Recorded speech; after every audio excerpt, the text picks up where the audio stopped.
Hey guys, welcome to Off the Great Wall. It's Mikey. It's Danny. Hey Dan, have you heard about the golden rule before? Yeah, of course. Treat others the way you would want to be treated, duh. Right, but have you ever heard about the silver rule? No. Is it like the less cooler version of the golden rule? Not quite. It's basically an earlier flipped version of the golden rule. Do not do to others what you do not want done to yourself. It's one of Confucius' teachings. I'm not surprised. Confucius was one of China's greatest philosophers and teachers. So here are 10 of Confucius's. Well, anyway, here are 10 of his teachings to live your life by. Number 1. Everything has beauty, but not everyone sees it. That means there's beauty in everything, no matter how small, how insignificant, or even how at first glance ugly some things may seem. That's right. Take the time to stop and look closer. And I mean really look, and you might just find something beautiful after all. Our grace's glory is not in never falling, but in rising every time we fall. Cliché? Yes, but true. Definitely, it's impossible to go about your life and never fall, to never make a mistake or fail at something. You're bound to slip up somewhere along the way. But you shouldn't be afraid to fall. It doesn't matter if you do. What's really important is that you pick yourself back up afterwards, learn from your mistakes, and keep walking forward. If you're able to do that, then that's really admirable. Exactly. You need obstacles and challenges to truly test your character and abilities, and to give you chances to really prove your worth. Next one. Learning without thought is labor lost. Thought without learning is perilous. How many times have you spent hours poring over a textbook, memorizing every last word on the page, only to forget everything the day after the big test? I think everyone's been guilty of that, but Confucius wouldn't approve. Yeah, according to Confucius, learning something really without thinking about it and understanding what it really means is a waste of time because you haven't actually learned anything at all. And on the other hand, thought without learning is also a big no-no if you try to think about something without really knowing and understanding it. When you know a thing, to hold that you know it.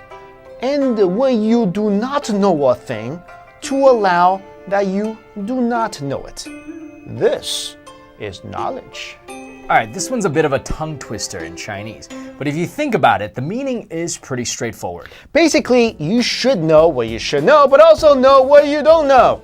But I already know everything. Yeah, see, now that's the wrong attitude right there, buddy. Only if you acknowledge and accept that you still have a lot to learn, can you really stay open to learning new things. Duh. I hear and I forget. I see and I remember. I do and I understand. Basically, experience really is the best teacher. Yeah, I agree. Hearing someone talk about something or seeing someone else do it can't actually compare to experiencing the thing firsthand. You know, this is what my parents always say to me when doing homework. They say, 眼过千遍不如手过一遍. Means you can look at something for 1,000 times, not as good as you actually writing it one time. If I am walking with 2 other men, each of them will serve as my teacher. I will pick out the good points of the one and imitate them, and the bad points of the other and correct them in myself. We all have heroes that we look up to and we learn from. My hero, for example, is like all of the... No. They're actually all of the Ninja Turtles. Okay, but you don't need the Ninja Turtles there to be your teacher unless you want to learn how to cowabunga, eat some pizza, fight some ninja style. I just mean that you can learn from anyone, whether your best friend or an actual teacher or just a stranger on the street. Yeah, just find their good qualities and try to apply them to yourself. On the other hand, if you notice someone with bad qualities, instead of simply judging that person, try to look at yourself and think, I wonder if I've been doing the same thing. And if the answer is yes, then fix that. I love that advice. Like it. Never contract friendship with a man that is not better than yourself. You should be careful about the people you surround yourself with. And I don't mean that like you should be careful because you never know who's out there plotting your murder or something. Though you might want to take that into consideration. We do live in New York. True, but what I mean is surround yourself with friends who have good qualities, who you admire and respect, and who you can learn from and to better yourself. It does not matter how slowly you go, as long as you do not stop. Whoa, that is like some tortoise in the hare stuff. In other words, never give up.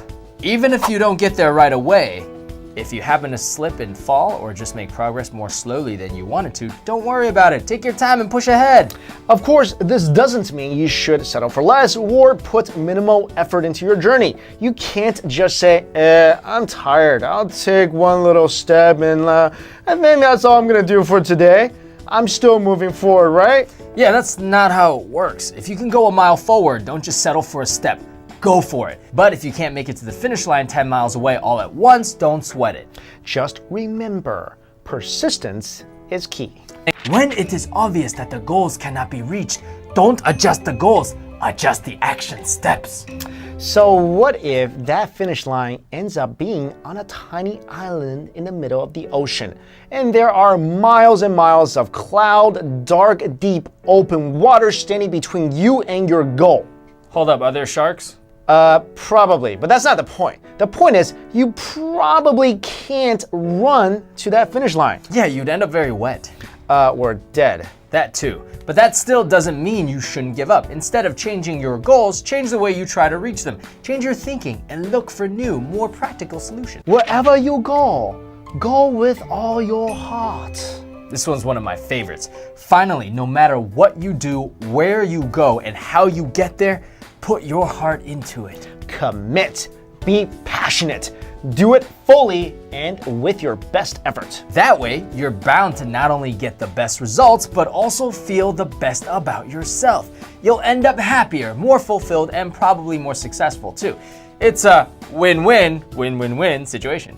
So there you have it, 10 life lessons from Confucius. Hopefully, you took these teachings to heart and feel inspired to become a better person and live a better life.